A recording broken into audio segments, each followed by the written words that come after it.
Nico, are you there? Yes, Can you close the sound when people join? I think it's closed. It's Okay. turned off now. All right. Okay. Thank you. All right. Okay. Cool. So, okay. How about we start in 1 minute? Just let's wait a little bit. So I think people are joining. Okay. On time, 8 p.m.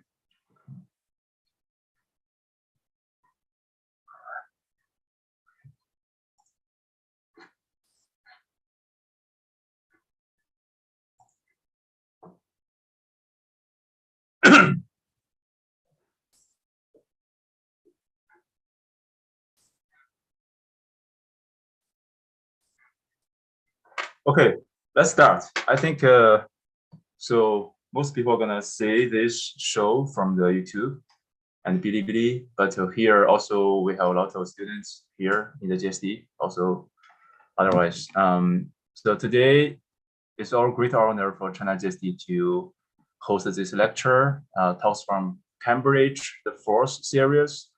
So also it's great honor for us to have invited Marika Trotter and Trummer, two of my teachers in SARC, to help give us this wonderful lecture and discussion. So please allow me first introduce these two guests, and then I will leave the talk for wonderful lectures. So Marika Trotter, she is an architectural historian and theorist whose research examines the historical intersections between geology, architecture, and agriculture, as well as the landscape, in the 18th and 19th centuries. She is co-editor of the Contemporary Architectural History collections, Architecture at the Age of Everything Else, and Architecture is All Over. And her writing has appeared in publications such as Harvard Design Magazine, Log, and AA Files. She received her PhD from Harvard University in 2017, and her work has received funding from the Paul Mellon Center, the Graham Foundation, and the Canadian Center for Architecture, and the Sir John Soane's Museum, among others. She is a full-time faculty member at SARC now, where she coordinates the history and theory curriculum. Peter Trummer was born in Graz, Austria, and received his master's degree at the Technical University in Graz by Guter Dominic, and his postgraduate degree at the Black Institute in Amsterdam. He is currently the Dean of Architecture Academy at University Innsbruck in Austria, and also a professor for urban design and the head of Institute for Urban Design at the University of Innsbruck. He was the head of the Associative Design program at the Black Institute in Rotterdam from 2004 to 2010, and a guest professor at the University of Pennsylvania and the Academy of Fine Arts in Vienna, as well as many other schools. Trummer was a project architect at a UN studio from 2016 to 2000, and he has since had his own practice afterwards. He lectures and invited as a critique at the AA School, the University of Applied Art in Vienna, the IAAC in Spain, the Black Institute, the School of Design in Philadelphia, Rice University, Harvard GSD, and at the Yale School of Architecture. He exhibited his wonderful works at the Venice Biennale in 2006 and 2012. So today's lecture topic, Marika and Peter are going to give us is no idea but things, which is a very, very interesting topic. But I will not say that much about this. I will leave the space to Marika first to deliver these meanings for this wonderful topic first. Please, Marika. Thanks for having us. I always relish the opportunity to have a proper intellectual discussion with Peter, who is one of the bright lights at SCI-Arc and indeed in architecture. So thank you very much for hosting this. So yeah, the title, No Ideas But in Things, some of you may have recognized it. It comes from a very well-known line by the American poet and physician William Carlos Williams. And he wrote the line in think it was like a 1926 or 1927 poem. He had several iterations of the poem. It only shows up in one, called Patterson. And what he was talking about radically transformed the way people thought about poetry. And then it had these implications beyond that in writing in general, particularly in American writing. This is something that I often notice, by the way, when I'm looking at student writing and students are coming from other places outside of the American context. They might have very different ideas of what good writing means, but in the United States, we have been profoundly influenced by this one little line, no ideas but in things. And if I could break it down, what it means is if you want to make a new idea or you want to develop a consequent line of thought, there is no way to do that as long as you stay within the abstract, safe space of general ideas, general concepts. The only way you're going to actually be able to get down and do two things at once, which we're always trying to do as intellectuals. One is communicate in a way that's sticky and memorable. And the other is have a thought that's worth communicating in that way. The only way you're going to do those two things at the same time is by dealing in specifics and dealing with objects. And those objects have to be taken one by one, and they have to be examined thoroughly. They can't simply be glossed as though they were abstract representations of a known type or some kind of vague aspiration. They also are not ideological by nature. So you might be able to produce something that feels like a philosophy of how you might do, let's say, architecture, just since we're talking to architects.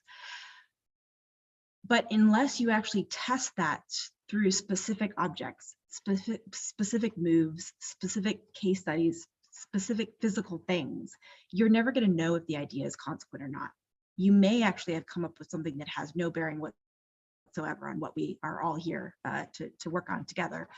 But you will actually be the last person to realize that. So no ideas but in things means something kind of rather profound, and something that I think in architecture we've only recently begun to acknowledge. So treating that as the title for today's talk is a natural thing to do when we're engaging with somebody like Peter Trummer, who always deals with specifics. And he was the sort of person, like, as you guys, some of you will know, who've had him in reviews or have interacted with him. He's always the person who's pulling a precedent or a case study or an instance and bringing it to bear. It's never about some kind of general sense of, you know, this is better than that. It's always about, oh, this reminds me of, and the thing that it reminds of is a specific instance that's doing a specific thing. So I think it makes sense. And I want to hear more about, I think Peter's going to tell us a little bit more about the work that he's been doing, and we'll look at it through that lens. And then hopefully we'll be able to bring the conversation back around to what this means for the way that we practice in architecture. And when I say practice, I mean the way that we learn and teach, as well as the way that we then try to implement as we move farther along the trajectories of our careers. All right, Peter. No, it's beautiful. Look, Marika, it's beautiful, and Eugene, how you have set up all these things, and I'm really happy to share some of these ideas, especially because with Marika over the last couple of years we had some of these debates. Yeah, and as all of you know, we are all influenced, by larger cultural events that happen to us, and that somehow question us as architects or practitioner, what does it mean to our discipline? Yeah. So what Marika actually said, and we cannot say, is in principle something that we have shared, that suddenly this idea about things appeared. And I thought once, and I don't know if Eugene, if you saw the work, but I thought then once, why not trying to test this, what Marika just said, by perhaps the most known object or the most known architectural drawing in the history of at least Western architecture, and that was the Piranesi plan. Yeah. So what I'm going to show you is how such an idea to test entities like this Piranesi plan, yeah, and look how ideas move through this entity, I thought I can share this as a little bit of context, yeah, and start my little lecture with an introduction to basically frame how the discipline of architecture so far, yeah, has always tried to find something deeper, yeah, to architecture to which we can rely our ideas. You know, today it's object, but in the past there were other things. So if you want, I share a little bit some of these images with you, and then I think we openly can talk, Marika, because it's something we already, Marika already we had a pre-talk on that, and she also participated in this publication, but so that you can see a little bit of kind of an insight what we could mean or trigger a debate with that. Yeah, is it fine? So so here my lecture. This idea that Marika has brought up, you know, for this little talk, no ideas, but in things. The interesting thing is, you know, that I was always interested in when this idea about objects came. What is it when we talk about architecture? What do we mean by that? You know, and I once thought I could make a kind of a little bit a kind of a fourfold diagram where you could say that every building, you know, has a form and a use. Don't be don't be a little bit confused when I say use. It's a diagram that I also have developed a little bit with Graham Harman, and he suggested me not to use the word function. I should use the word use, because it basically means that a building is used for something which we traditionally call architecture or you know, function. And then on the other hand side, we also can say in this fourfold diagram, we have something that is a zero in use, a zero form, which means it can be any endless amount of use that a building can have on an endless amount of forms. So when we look then, how did we in the discipline look to architecture? Then we can say we always thought that once matter is different. You know, if you think about modernism, you know, it was all about how thermodynamic, engineering, material organizations, they are deeper than all the buildings, yeah? But then, of course, in our postmodern era after the Second World War, we thought, no, behind the form, there's something even deeper than that, and that is the type. You know, there's something, you know, typological that is deeper than all this kind of architecture. Yeah, and then there was the other counterpart, which I think was also mainly focused by the 68 generation, which was the idea of function. And by function, I mean not now the use, I mean what a building can do. You know, it has a social political meaning, it produces events, it produces something that intrigues it, that it can be political, whatever, you know. But I think what Marika has introduced and what I think our cultural debate emerged was the idea that perhaps today there is a debate that something else is deeper than method, type, or function, and that is the idea of the object, yeah? Which means in an object lies an endless amount of possibilities of uses and forms. We don't know yet, but how can we unreveal them?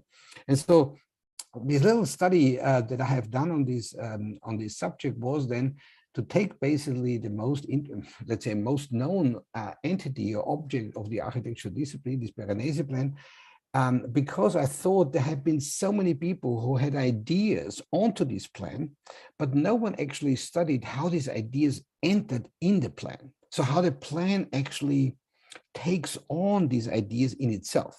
So people have used the plan to use forms of abstraction out of it, but no one has thought these ideas back onto the plan. Yeah, and so this was a little bit of kind of the reason of this publication, to join a lot of participants like Kipnis, Eisenman, and Marika, and also others, to really contribute to this idea. So here was this idea.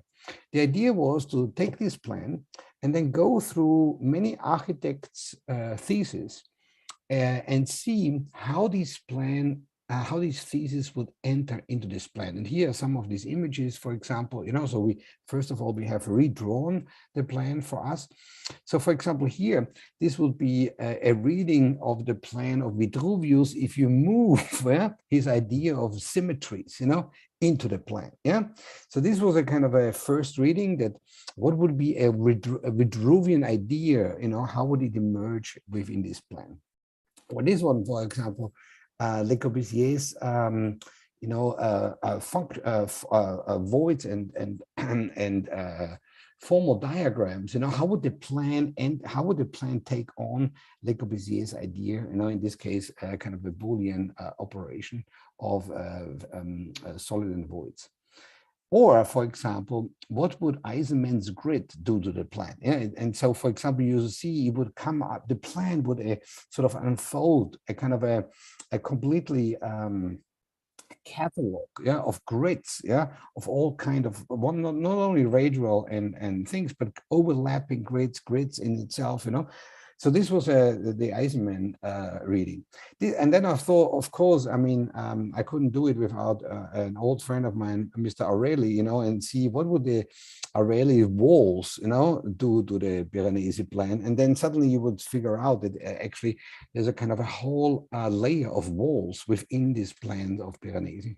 Or for example, what I was very surprised that even when Colin Rowe wrote a book and is known as the Nolli plan favorite, there is actually a Boucher space within the Campo Marzio, and these are all these little figural cells, that sort of produce an architecture of Boucher's. And here, for example, also something was interesting to look at Unger's thesis of the house in the house. So what would the plan be as a house in a house? So you see a 3-fold house, a 4-fold house, a 6-fold house. And of course, it goes on, like here, for example, the mask of John Haydock, and do I have one more? Yeah, and even I was reading it once through Jumi's idea of the events. So what kind of events I embedded in this plan? So this study actually brought me to this idea, what if I look at this plan, not from an idea, but from another plan? What if I look into this plan and throwing another plan into this? So this was then my contribution. So here, for example, are some of the results that we did on the design of these projects. But the really aim of this publication was, what if I use a plan as a device to read a plan? And I called it the kind of an idea of the object plan.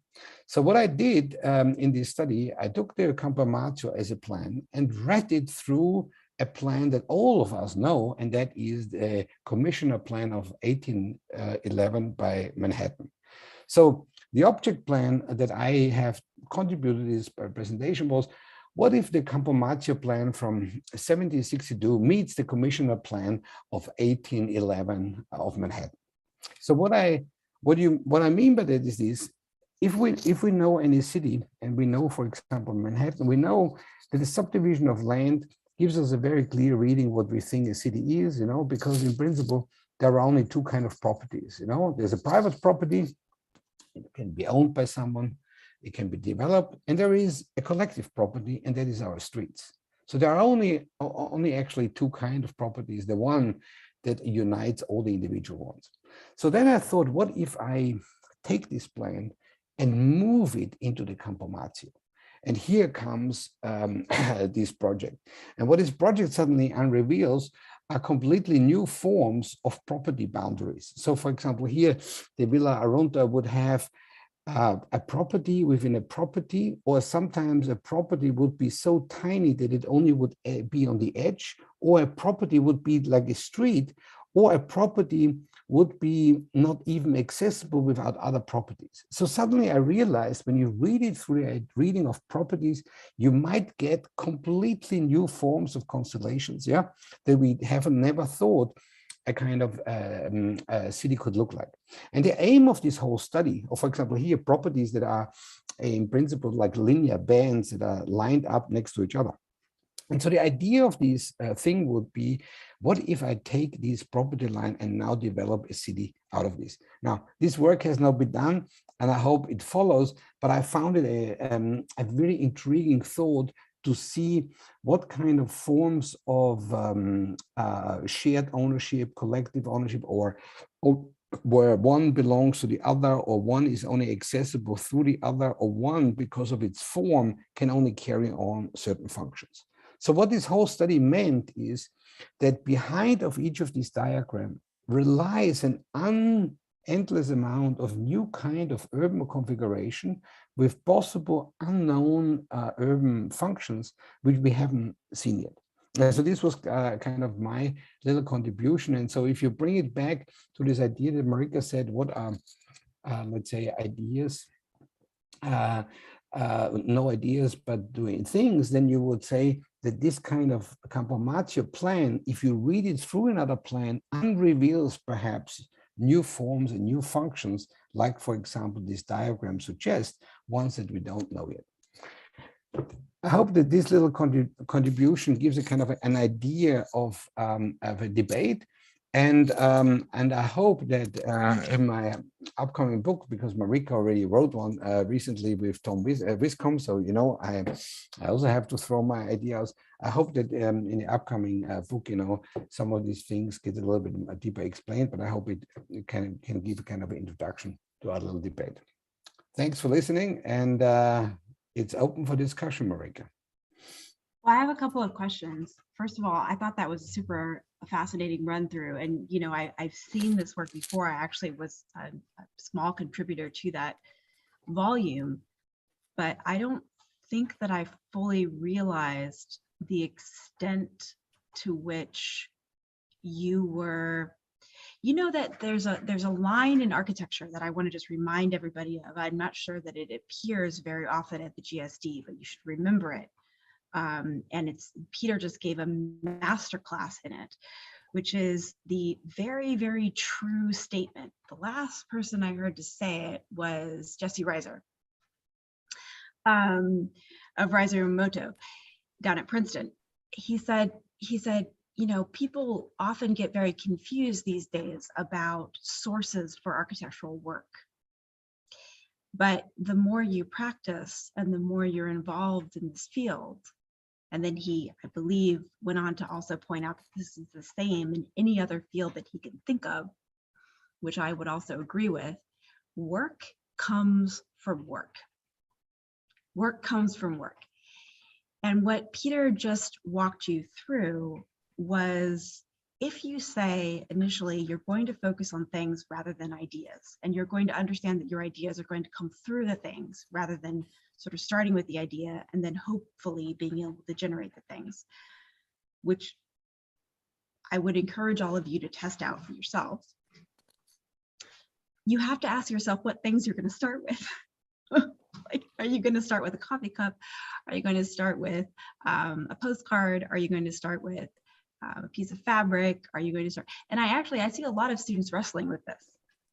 So I do a lot of work here at SciArc with thesis, master's thesis, and BArch thesis, which we have a BArch program here, et cetera, et cetera. So like all different levels of people trying to figure this out. All right, if you're going to start with things, what things are you going to start with? And sometimes people come up with really interesting answers to that question. Like they'll say, I'm going to start with a plastiglomerate, which is a new form of half plastic, half rock, usually partial coral stuck in there somewhere, that has started to wash up on the shores of our beaches all around the world, our continents all around the world. Or it'll be something like, I'm going to start with a piece of felt. That was very common for a while because a lot of people were reading a philosopher named Gilles Deleuze and learning about felt, et cetera, et cetera, et cetera. What I would advocate is a straighter line toward any kind of object that you might really want to develop for a long period of time, is to start with other architecture.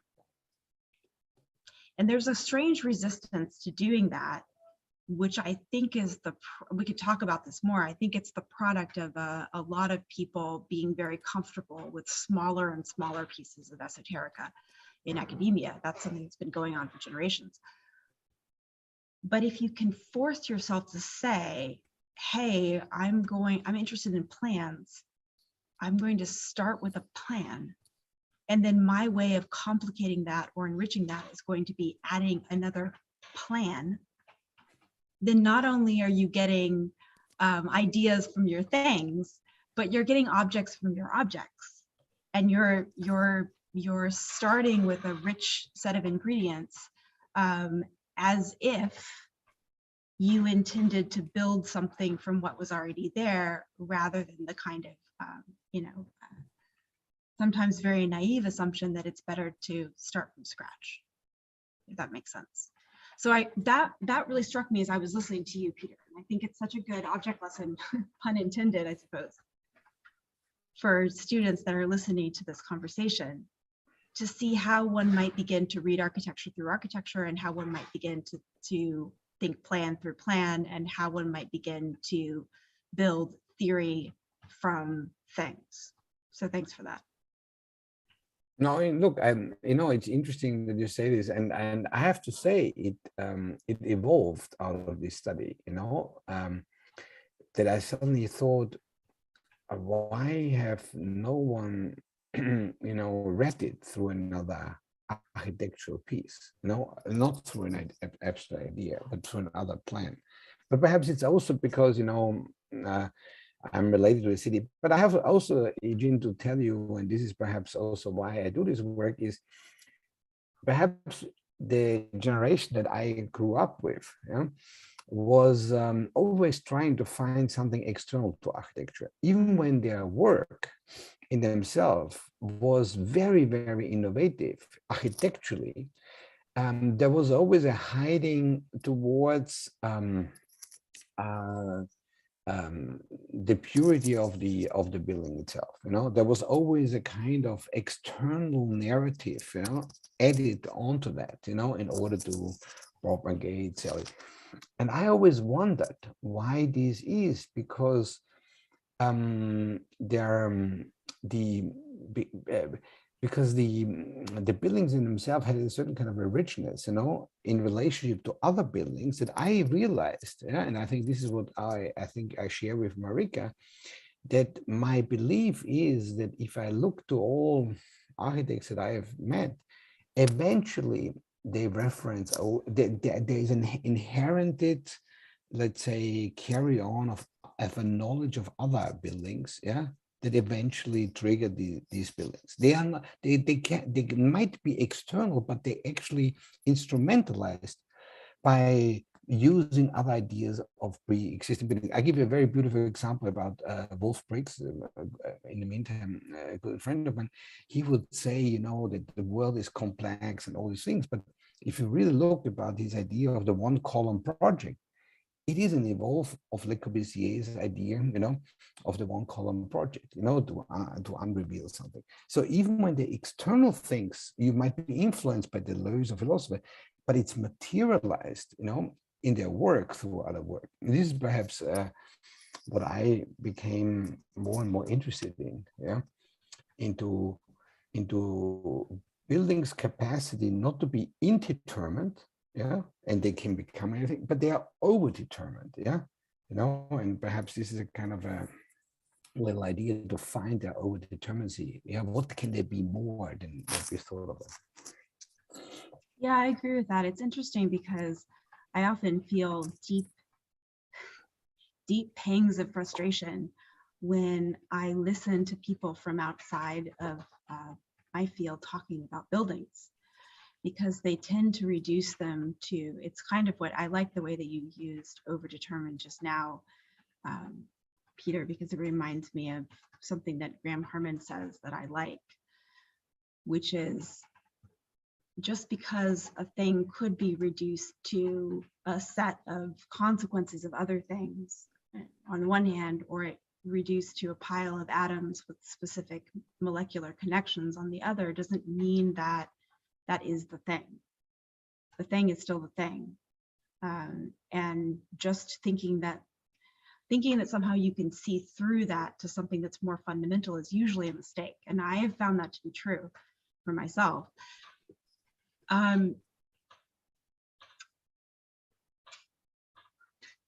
When I hear other people from outside of architecture talking about architecture, I find them doing something very analogous. So they will begin to talk about all of the societal forces that produced a piece of architecture, or they'll begin to talk about it in terms of its consequences. Like, you can't like the CCTV tower by OMA because a number of construction workers died during the building of that building. And you're thinking, well,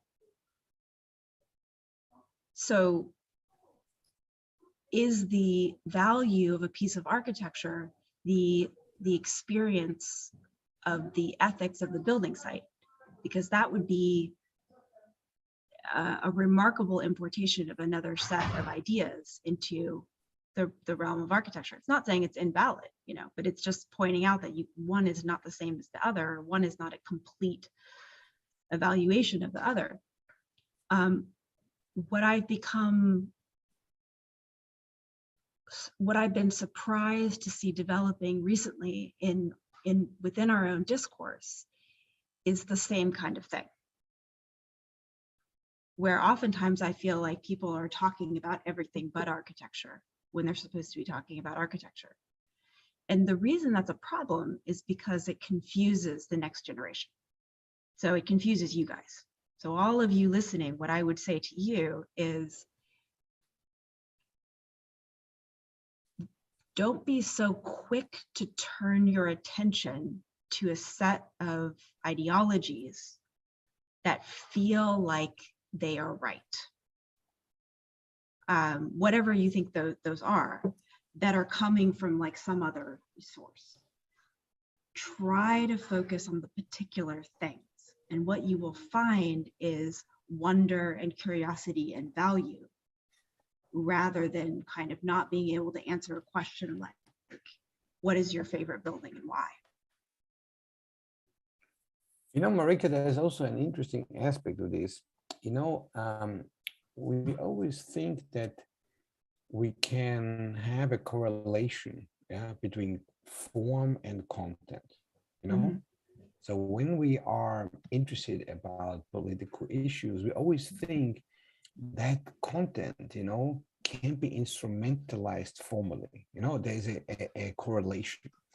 And the strange thing I have discovered is, you know, that, and this is, I think what I showed also in this diagram, that there is no correlation between these two things in architecture. You know, not only theoretically that someone like Aldo Rossi would say type can take on all the functions, or Kohlers would argue that he could construct his invents in any form. Yeah.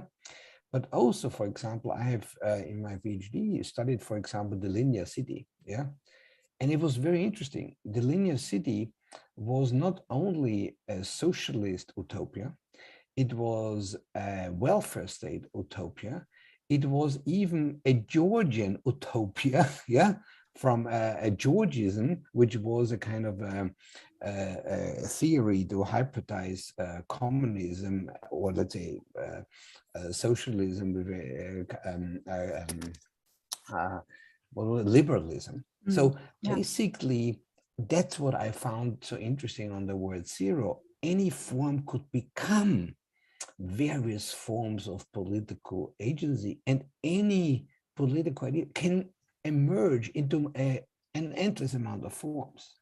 So you see, and that I think is to me the interesting thing, that whatever we find within the history of architecture is that certain kind of uses reappear, or certain kind of ideas or what I think reappear in a multiplicity of different entities, and that correlation is not there.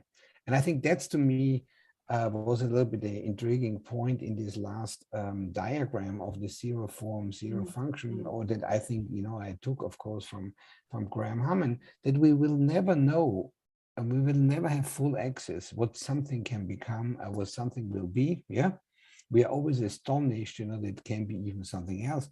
And I was astonished that you could read, for example, Piranesi plan for a Manhattan subdivision of land. Yeah, so, and I think that's to me the interesting thing is not so much to say, here is something what I believe in, and it has, and I want to transport it into a form. No, it can come within a multiplicity of shapes and so on. Yeah.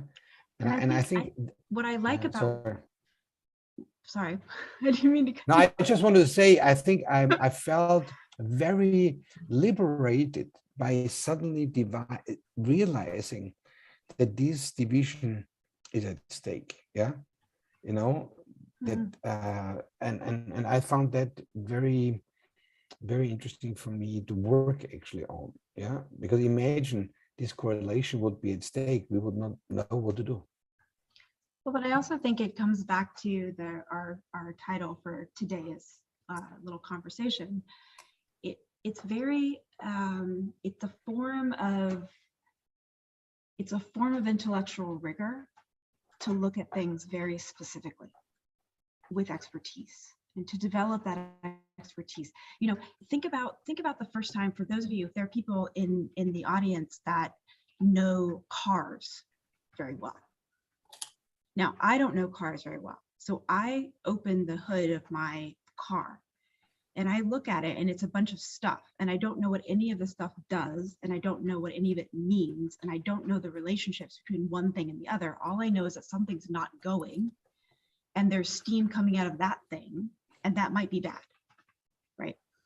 But I do know a lot about clothing construction and I can point out the particular type of yoking or the particular type of seaming or the particular type of patterning that's producing the particular draping. And I can talk about that with a lot more specificity. So when I look at somebody's clothing, I'm getting a lot more out of it than somebody's car.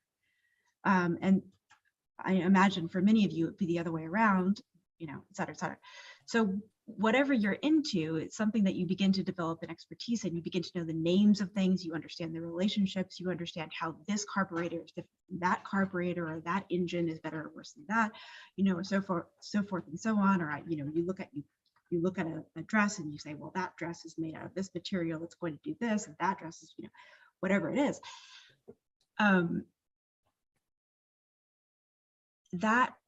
That being able to be specific about what you're seeing and specific about what you're talking about it demands something from you.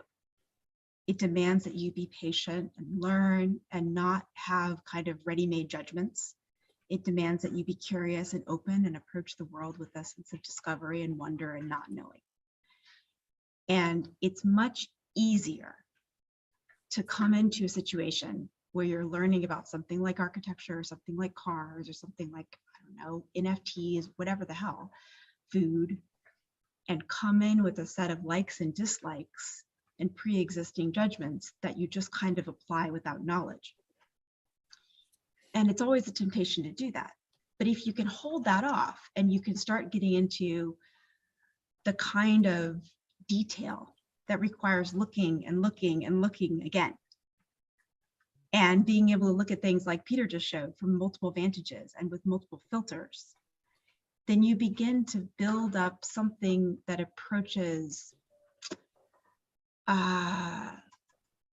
like a rich field of possibilities from which then you can draw. And that field of possibilities comes with you.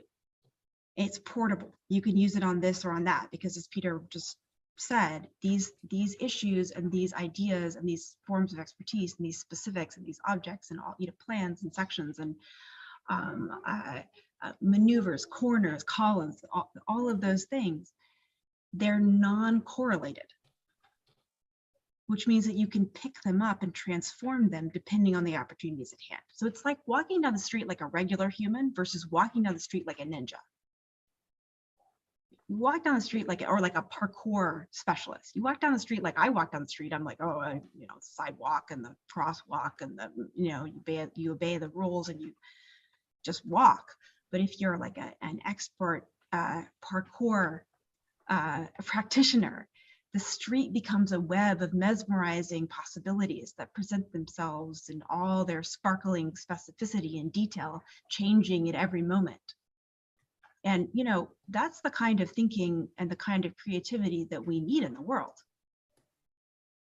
And architecture is a very big part of the world that we continue to share and we continue to build.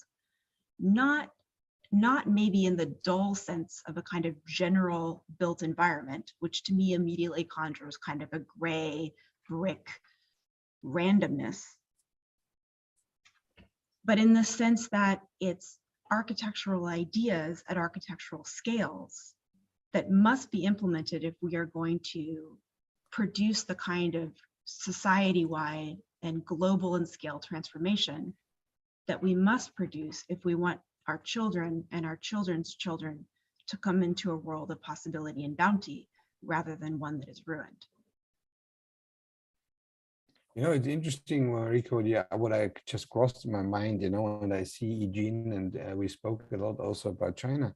It is interesting, you know, that China over the last 25 years was this space Mhm. in which these opportunities got completely, there was a kind of a zeroness in the last 25 years, that a world of unimaginable entities and cities came alive.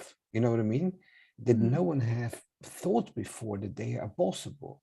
So I think it's sometimes we forget the kind of originality, yeah, of that environment or of that circumstances that is the ground, yeah, for having entities that we thought before could never work suddenly became constructed and real, you know. And I think there's something also unique to that, you know, that um, we forget how the reality, how powerful the reality actually is, you know. And I think this is where I think it also comes across, Marika, that we see ideas or buildings happening that we sometimes even don't know the author, but somehow there is a kind of knowledge out there that, you know, drives this kind of new forms of origination. And so I think it's really interesting when you think about what happened over the last 25 years, you know, what the world has created, you know, and how it actually evolved, you know, and that comes in principle by a certain kind of you know, knowing how to unreveal qualities that we haven't thought that are embedded within these realities. And I think that's where Yeah, I agree. we got excited in these objects again, even when it has this very strange, let's say, connotation about phenomenology, which had used in architecture more on a kind of vernacular you know, translation. Yeah, and I think even in China, I saw some of these kind of new young architects, you know, dealing with a kind of a phenomenological relationship to landscape. Yeah, but I think there's another kind of idea to look into entities like buildings again, you know, which I think we always have done. Well, it's interesting because that the problem that I always have with the word object is when I put the word object next to the word building, and I then produce an object building in my ideation separated from things, although I immediately can conjure many buildings that would fit that description, many of which are in China, many of which are elsewhere in the world.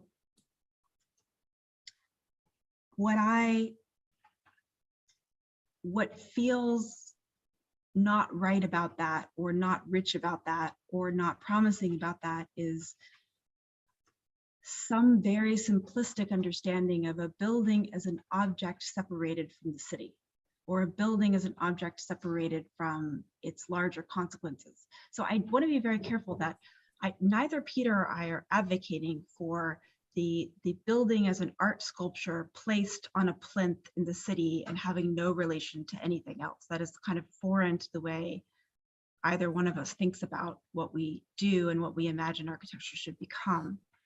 When we talk about the objecthood of buildings, what we're talking about is their inexhaustible qualities, or their unknown and as yet undiscovered potentials that can be brought to light and can be used in new and interesting ways, in new and interesting forms of connection to context, for example.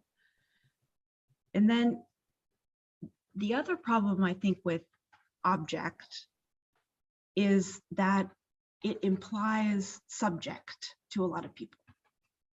So there's the old dichotomy of the object versus the subject.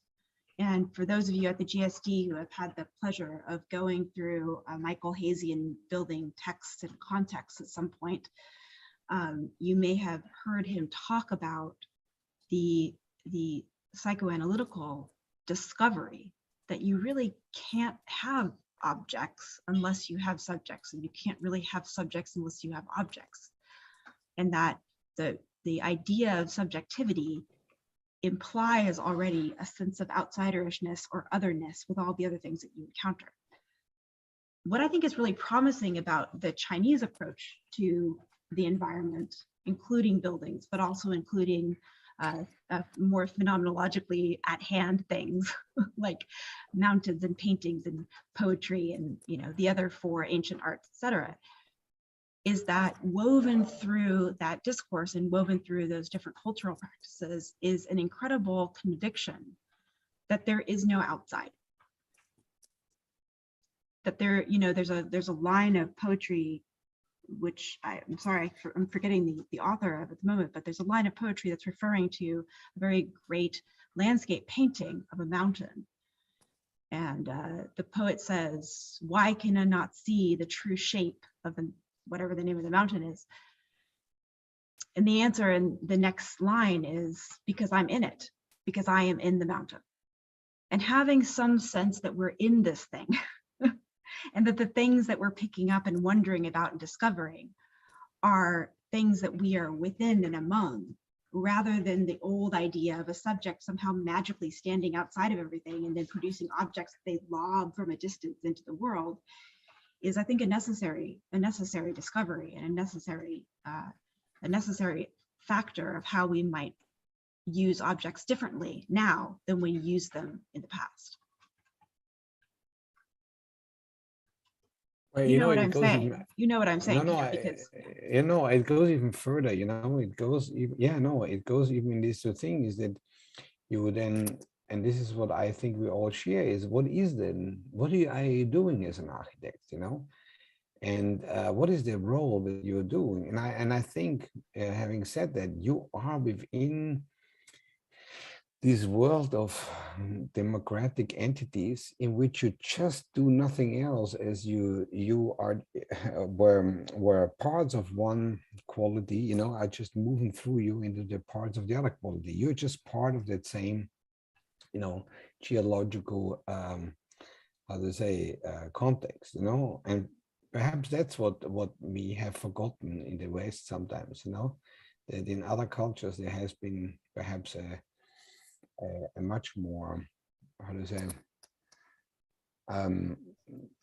you know, less detached enlightenment, you know, where the subject is so getting detached from that world, yeah, that you're much more embedded, yeah, within it, you know. And I think well, I think you know, also the kind of the end result of thinking through things rather than through ideas is that you are forced to acknowledge the embeddedness of yourself.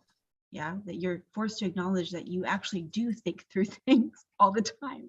You're not just thinking as some kind of abstract entity that somehow is separated from everything that you're engaging with. You are engaging. And engaging, you know, it's funny, the root of the word engage, engage, from Old French, it literally means to make a wager, to place a bet. And I like to think of architecture like that. Architecture is making a wager, it's placing a bet. There's an American expression, putting skin in the game. Put some skin in the game. It means stop standing outside the world in judgment, roll up your sleeves and get involved. Make a wager, make a bet, try to make something. And that's what architects do, actually, when they're really doing architecture. The cool, like, to me, the ultimate goal of architecture is to try really, really hard to make something out of the particular possibilities of one's time that should have been impossible, but that nevertheless manages to appear. you see, that's why in my thesis, Le Corbusier architecture can be explained like that, you know. What if a Greek temple is meeting industrialization, yeah, through the hands of Le Corbusier, yeah? So in principle, I think what Le Corbusier did is just, you know, bringing, you know, these things together, yeah, that before have not been thought as that they can meet, you know. And I think Yeah. Well, that's why I like that. So Le Corbusier, so you guys will know this because you have very good I thought I'd historical probably education. bring a real Boston project, a real like Corbusian GSD project. I hope That's right. it's. You guys can all kind of take a pilgrimage across the street to the Carpenter Center after this, stand there freezing. No, Le Corbusier is a really good example because Le Corbusier shows up at the Acropolis. He's a painter. He wants to do painting. Why does he want to do painting? Because he wants to work in composition. He wants to create new possibilities for space. He's working in the kind of space, the new possibilities opened up by Cubism, new understanding of time and composition, and being able to present multiple facets of things that had never been thought possible before. Shows up at the Acropolis and he decides to become an architect. And I always imagine him crying. He's up there, he's looking out at all this magnificent ruination and discovering Choisy's understanding of picturesque kind of movement-based experience of architecture, moving in space, plastic forms in the light and all the rest of it. And he has this one line in Toward an Architecture where he points out what it is that architecture can do that painting cannot. And he says, what this building can do, I think at that point he's talking about the Parthenon, what this building can do is it can sweep up the desolate landscape and make it serve the composition. Now just think about that for 5 hot seconds. Architecture can take the mess and the thinginess and the random kind of tinsel and cigarette butts and paper coffee cups and just detritus of the world, and it can sweep it up and make it serve the composition. It can make it matter. It can make it hit you. It can make you stop. It can make you feel like there might be something exciting and interesting and worthwhile and noble that you might be able to do. There's never been a time in our history, at least in my little life for sure, when we've needed more of that than we do now. That we are living.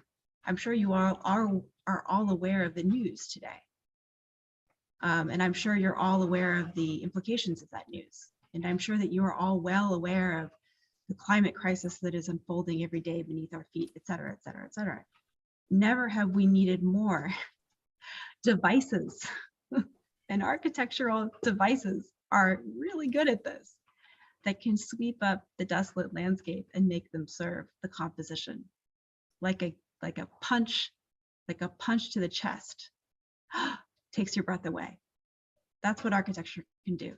But it takes a level of expertise, and it takes a level of specificity, and it takes a level of engagement, putting skin in the game, making a bet, making a wager, trying something and being willing to fail catastrophically in order to achieve that. Yeah, great. Eugene, do you want us for the last couple of minutes? Yeah, I think to some questions. Sure. Yeah. So I think so. First, really appreciate for both of you give us such wonderful dialogue and lecture. So I think I will let Kevin host the question and answer and discussion panel. Maybe we have 15 minutes discussion or question answer. So Kevin, please. Sure. Yeah. Thank you for a great presentation. I guess yeah, while people are maybe getting their thoughts together, I can start off with the quick one.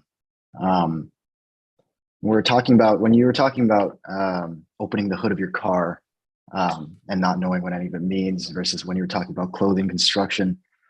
I mean, it reminds me a bit, read once Heidegger's tool analysis, where, aesthetics are subsumed into function, and true judgment only begins when that function is interrupted. Like, you never notice a pen until the ink runs out. And I was just wondering, isn't the prejudice of knowing how something works or knowing how something functions, for example, in your clothing construction, knowing what the function of a certain stitch is, isn't the prejudice of knowing that simultaneously, isn't it diminishing your experience of that thing as well, in addition to making it richer? Yeah. Um, do you have any interests outside of architecture? Like something that you that you follow, maybe music? Yeah, Do jazz. you write music? Do you play jazz? I do. Okay.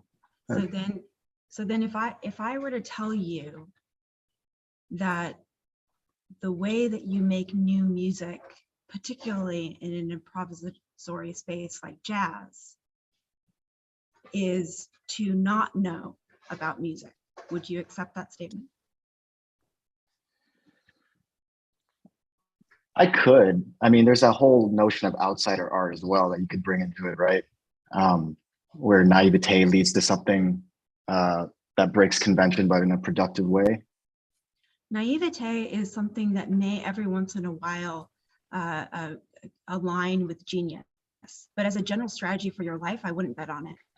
If you want to know about music enough to engage with it in an active way, then all you have to do is you have to balance your sense of what something is, knowing its name and knowing how it has been used in the past, with a sense of curiosity and passion, I suppose. And I know that you know what I'm talking about if you play jazz, yeah? A sense that this particular chord sequence could follow from that one, but doesn't have to. That sense of possibility that opens up the more you listen and the more that you attend and the more that you spend time with a particular practice or a particular cultural a way of expression, is not at all the same as reducing the world to a set of raw resources or a set of tools that then simply become invisible by nature of your use of them.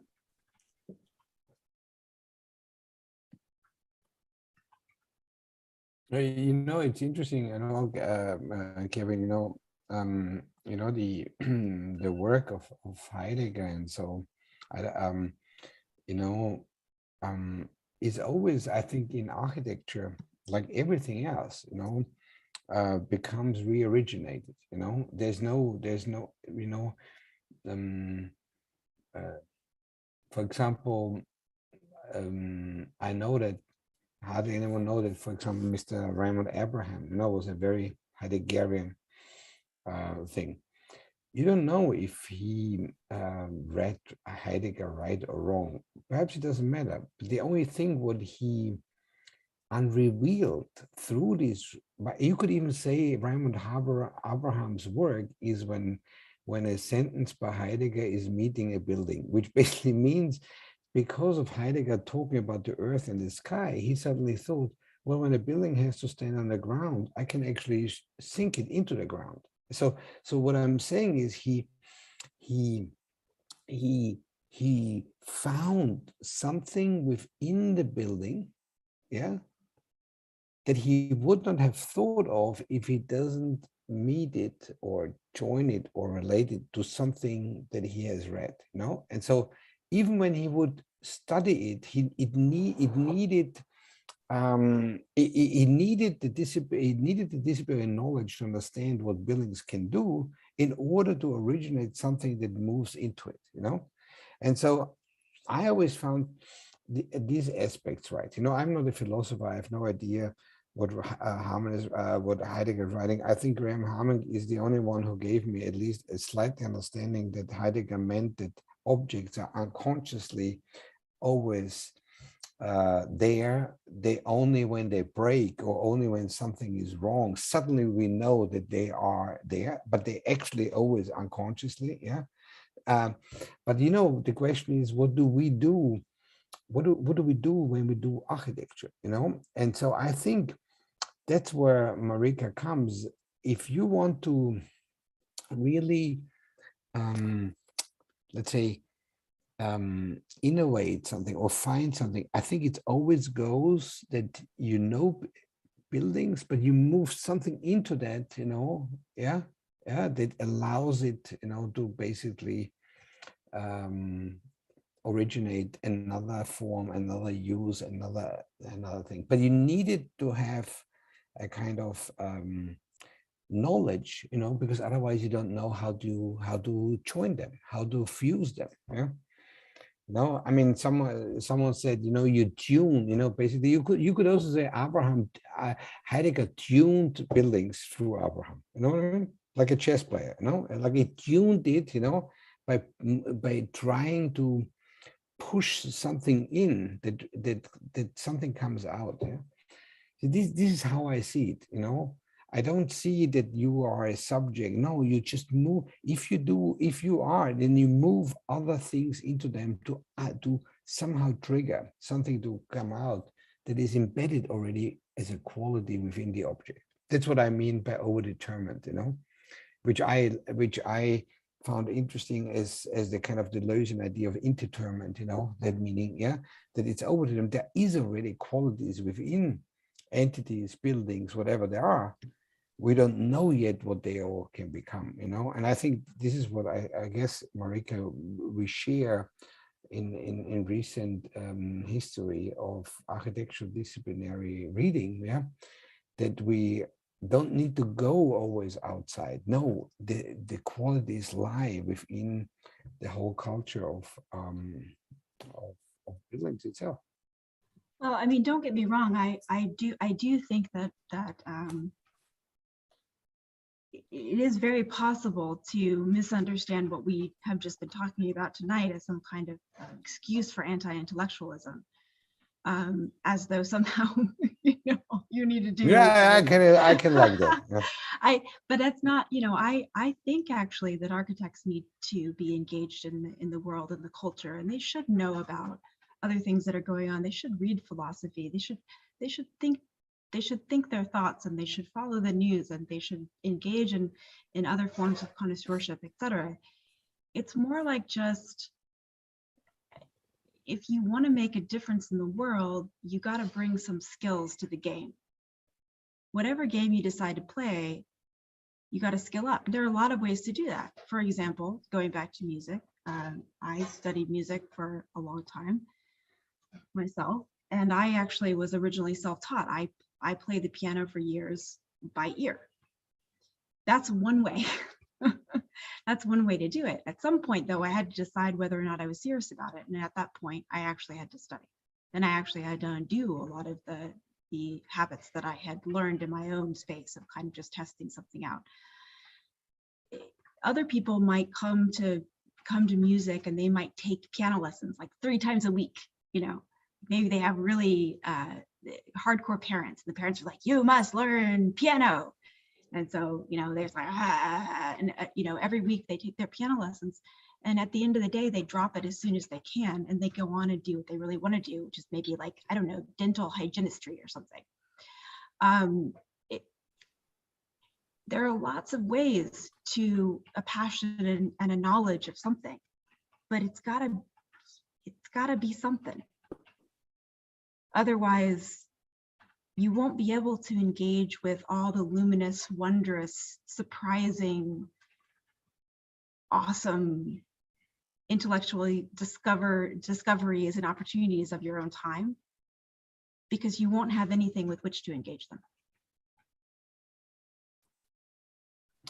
And there's also another thing, it also, I don't know, Kevin, if this implies, is not everything is can become anything, Yeah. So it's also that some kind of qualities, they talk to other qualities, and not every, and sometimes you realize them, but you will never be sure about them. But I think that's where, I guess, in the end of the day, if you do buildings, you need to see qualities that you can unreveal. If you don't see them, if you cannot find them, I guess it's difficult, it's you need, because only, this is why I got always interested in Old A's work, even when I went to the Netherlands because I wanted to hear a lecture by Ram Koolhaas on his architecture.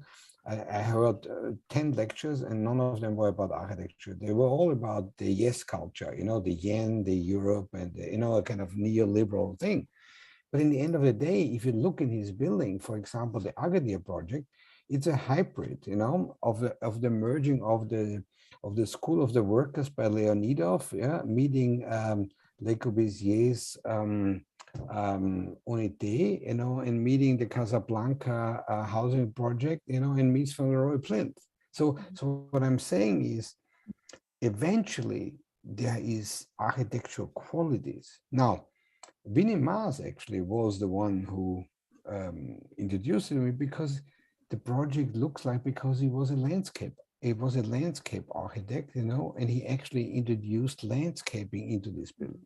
So to me, that's what I suddenly realized, that yes, we can talk about what things can become, what things could be mean, what things are, but eventually, when we do it, when we see buildings, when we design them, what we really have done is we have actually triggered a quality in them that we only could see because of certain kind of expertise and because of certain cultures, you know, and we fuse them together, and there is no discrimination to what kind of knowledge there is. It's always a kind of convergence of various forms of knowledges that trigger them. I mean, I don't know, Kevin. Yeah, at least perhaps this is what how I saw it more and more. You know, as more as I studied some people and some of their work, and that's why I think the interesting thing of the discipline of architecture, it's a very open discourse. It's not a closed one. You can bring new entities in. You can bring new thoughts in. You can bring new buildings in. You know, it's what do they. What do you do with them? What do they do? What can you do with them? Yeah. Yeah. Yeah, I think in a similar line, I think Danmo had a question. Danmo, do you want to speak, or do you want me to? Oh yeah. Thank you guys for an amazing lecture. I just want to clarify some thoughts here. I'm just wondering, like, what makes a thing the thing that you guys were talking about? Is it about the relationship with other things, or is this kind of like a process of being discovered, or something, a process of being elevated or sublimated into other things? That makes the thing a thing. But if that's the case, then that intrinsic quality is fundamentally altered, right? Because the object is not the object before, it has turned into something else. I don't know if this is yeah, I just have a little bit of confusion here. Like, what makes a thing the thing? It would be helpful, I think, Demo, if you would use a specific thing in line with our talk tonight. Because otherwise it becomes, I think we run into the vagaries of vocabulary. Yeah, for example, like if we're looking at the Campo Marzio's the plan, and then we're kind of like overlaying the Manhattan grid on top of the parts of like Campo Marzio's the plan, and are we bringing two physical qualities together? We're overlaying one thing on top of another, and we're trying to discover something new. No, perhaps what I mean is, you see,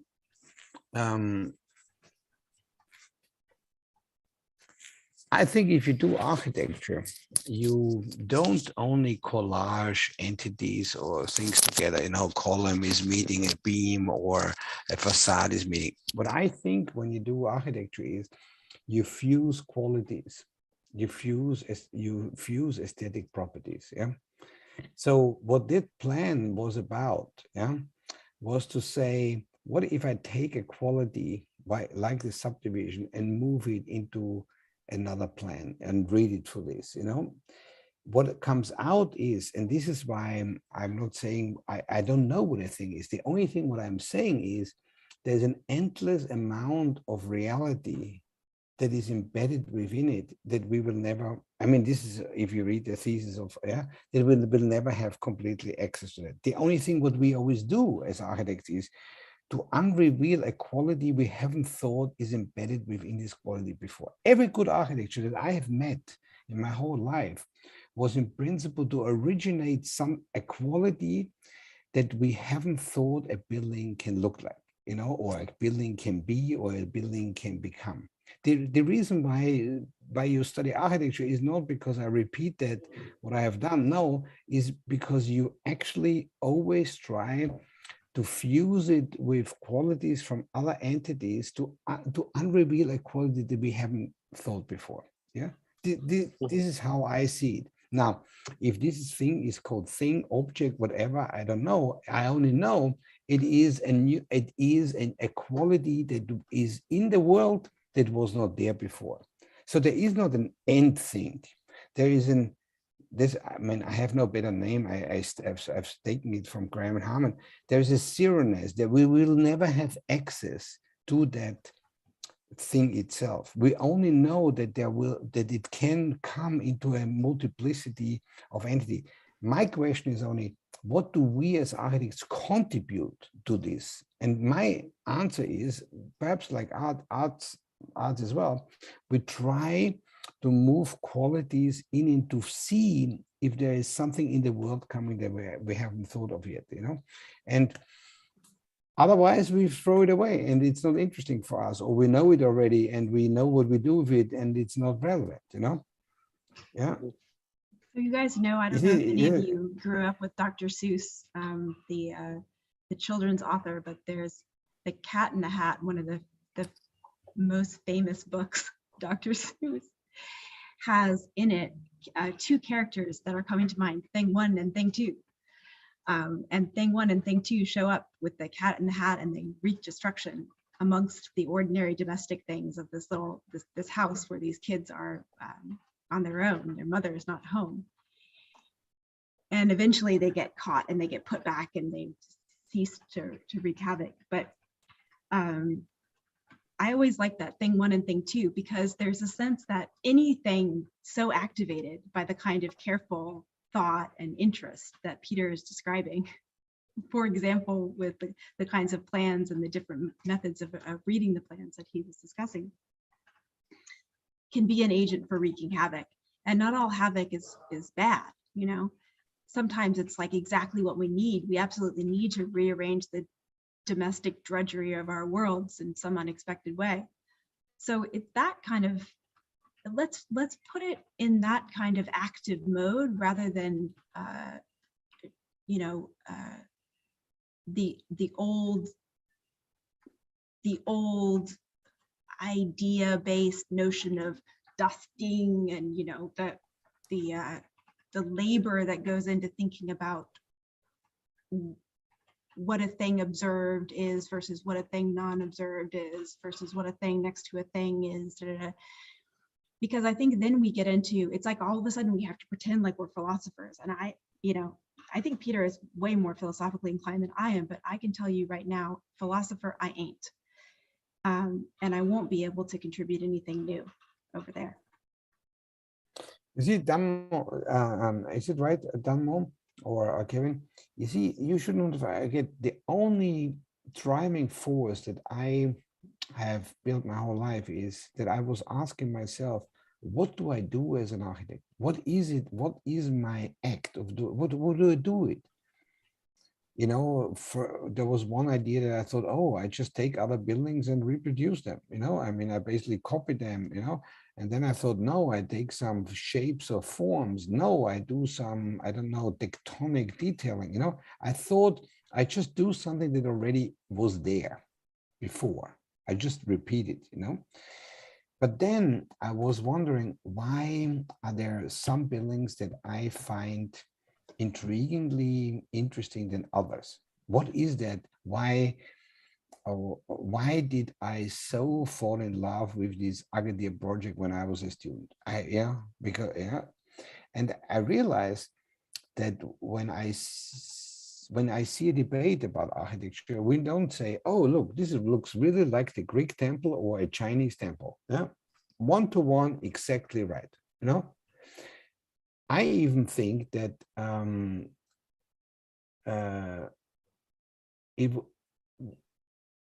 it's very difficult to repeat something that is the same.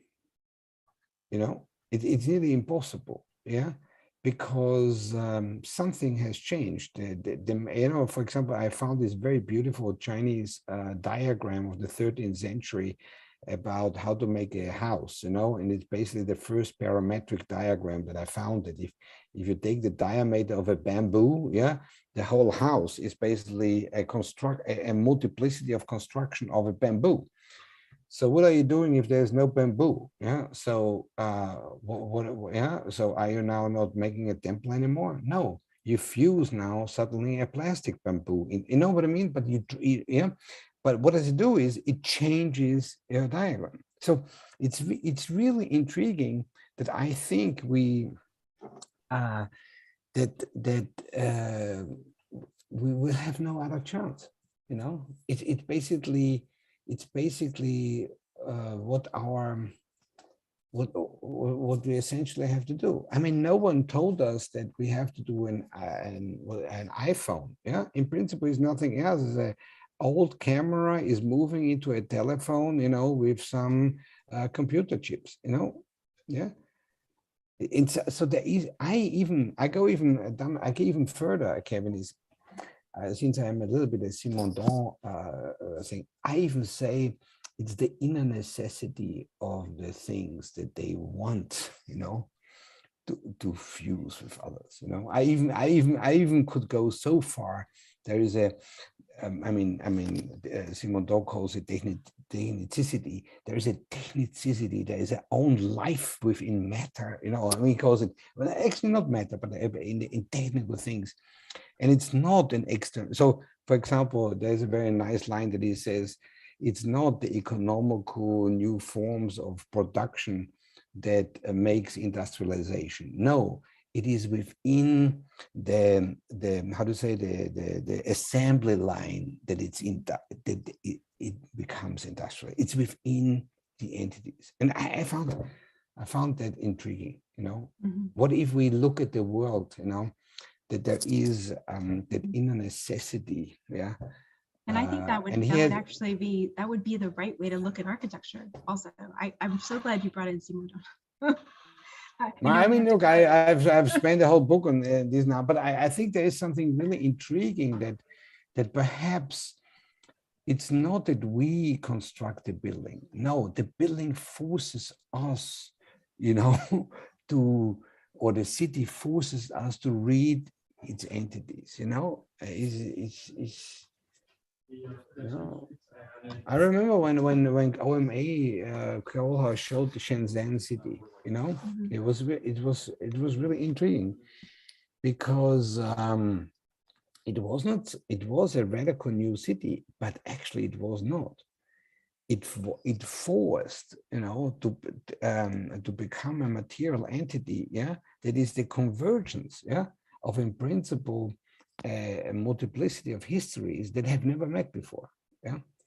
You know, scale, size, the Russian grid, the 1 kilometer by grid, the big field, the singular objects, the modern, you know, I mean, so perhaps, you know, it was the will that this is the city that is now to emerge. And I think it's not surprising that callers would say, this is the future, yeah.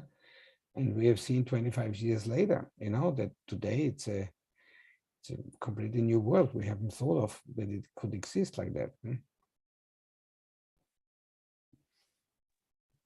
I think next time we talk, Peter, we'll have to do Simondon all the way.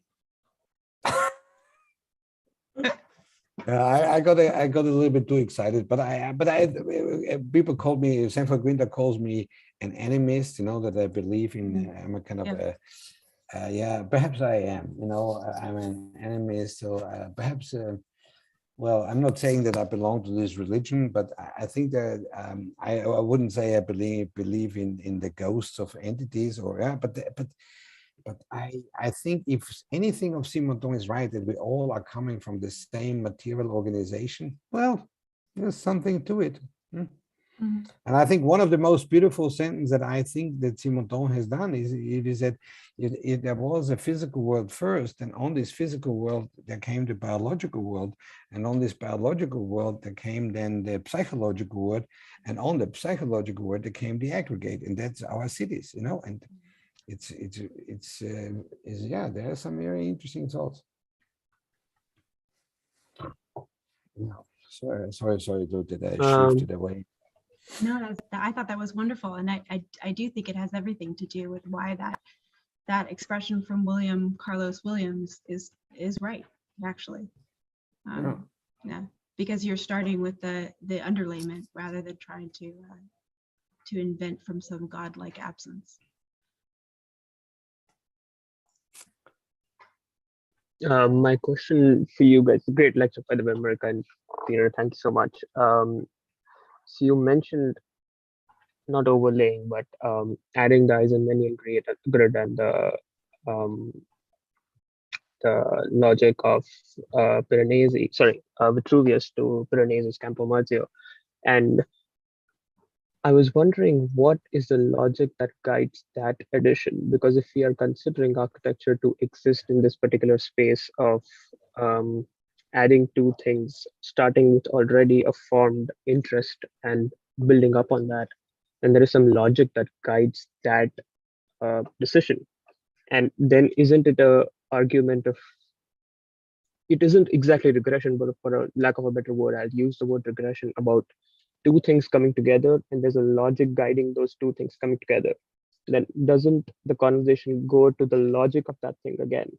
So, for example, if I'm saying I'll add the Eisenmanian grid over the Campomarzio, or analyze the buildings with the Eisenmanian grid, then there is a logic that, okay, fine, Eisenman is like a canonical grid of 68, 70s, and then adding it to Piranesi's 17th century architecture. And then there is one logic that guides that. So then the conversation now becomes about that logic instead of the two elements that made that. Am I making any sense? Is this anything? Yeah, no, I think you're looking for a meta thing that you're. I can only say one thing. There was a very intriguing book once by this was it an artist called Sally, who said how to see, how do I see, yeah, and it's a book about not how someone explains his architecture, but how someone talks about his work with other colleagues, yeah. And I found it very intriguing when you listen to this debate. You don't know really in the beginning. You think you know, but actually you are. And I think to come back to Marika, you are in the plan, and you find it. Now, of course, I have to make a lecture, after the process is over. But so I was not interested in Eisenman and all this thing. I only needed this work to see. To see something, you know what I mean? To see something to emerge, I don't think you are so. I think there is a lot of retro afterthought. I think if you really do creative work, you are in a very innocent space, in a very a liminal space, or a space of not knowing. It's afterwards you might have recognized something, yeah. And of course, we don't want to hear that in academical situations, because you should be consciously for it. But I think you cannot see something before you haven't done it. Yeah, it's the perennial temptation of the student to try to find a way, or even to find an idea, to go back to what we were saying a few minutes ago, in advance of the experiment. That's why I mentioned what engagement really means and where it comes from. Because for any of you who are listening to this, the best way to start is to start.